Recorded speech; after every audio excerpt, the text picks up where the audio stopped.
Bagaimana dengan hadis Nabi SAW, ada seseorang yang sudah melakukan amalan ahli surga dan jarak ke surga sudah dekat, namun jika Allah menetapkan di neraka maka akan masuk neraka. Berarti surga neraka ditetapkan Allah. Bagaimana letak keadilannya? Jadi hadisnya begini bunyinya. Ini terima kasih penanyanya, ini masalah takdir, bagus nih. Ya, kalau saya punya hadiah sudah saya kasih hadiah lagi nggak bawa. Jadi hadisnya berbunyi begini. Ada orang melakukan perbuatan ahli surga sampai tidak ada lagi jarak antara dia dengan surga kecuali sejengkal saja. Lalu dia melakukan perbuatan yang berhubungan takdir Allah. Di sini makna sabakah, dia didahului dengan perbuatan yang dia lakukan. Maksudnya dia memilih perbuatan yang bisa membawa ke dalam neraka, gitu kan? Maka dengan perbuatan yang satu itu, perbuatan neraka tadi, membuat dia masuk neraka dulu. Tetap masuk surga nanti. Tapi karena dia berbuat nih banyak amal soleh, terakhir sebelum dia meninggal, subhanallah, ikhtiar dia sendiri, dia berzina misalnya. Terus rubuh hotelnya, mati. Yang tadinya dia sudah sholat, sudah jaga ibadah, tapi pada saat itu tergoda dilakukan. Dia mati dengan berbuat dosa besar kan? Maka masuk neraka gara-gara itu. Kata Nabi SAW sebaliknya, seseorang di antara kalian berbuat perbuatan ahli neraka, dosa, sampai tidak ada antara dia dengan neraka tinggal satu jengkal. Kemudian lewat takdirnya Allah, artinya dia memilih takdirnya Allah, perbuatan ahli surga. Perbuatan ahli surga, misal taubat nasuha, gitu kan? Kemudian dia mati, maka dia masuk surga. Pastilah masuk surga, dia taubat, gitu kan? Orang tidak pernah sujud. Saya pernah ceritakan kisahnya tentang Khuwairik, ya, kalau tidak salah namanya, seorang Yahudi yang masuk Islam hari Sabtu pagi tahun 3 Hijriah. Itu pas hari perang Uhud terjadi.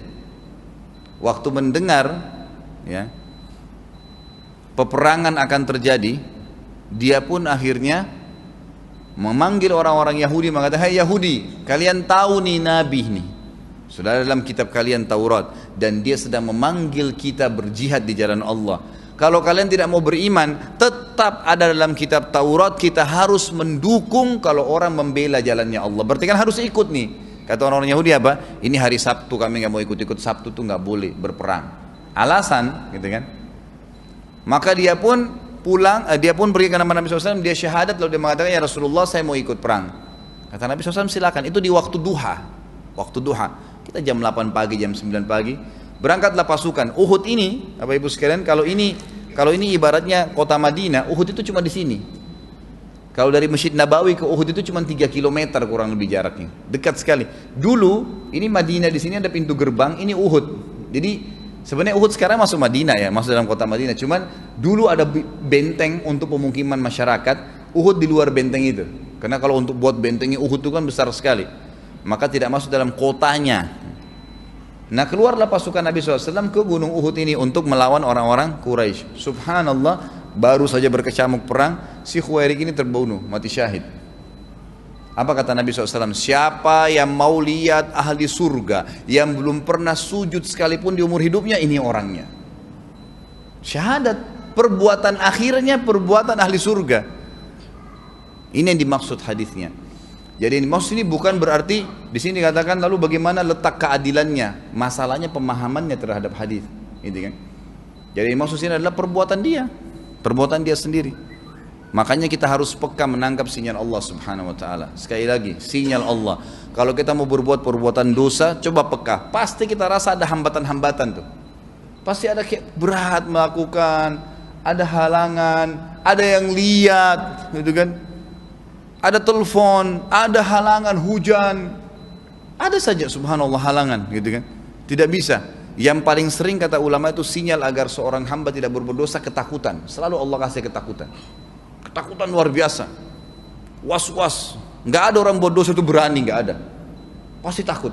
Itu sinyal Allah. Tapi sayangnya dia kadang-kadang cengkal. Tetap aja dijalani sama dia.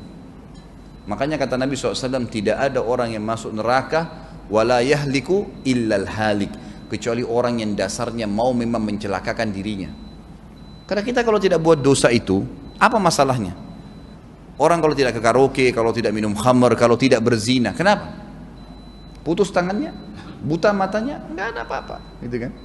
Nggak ada apa-apa. Sementara dia bisa lakukan hal-hal yang halal. Allahu a'lam, itu yang dimaksud.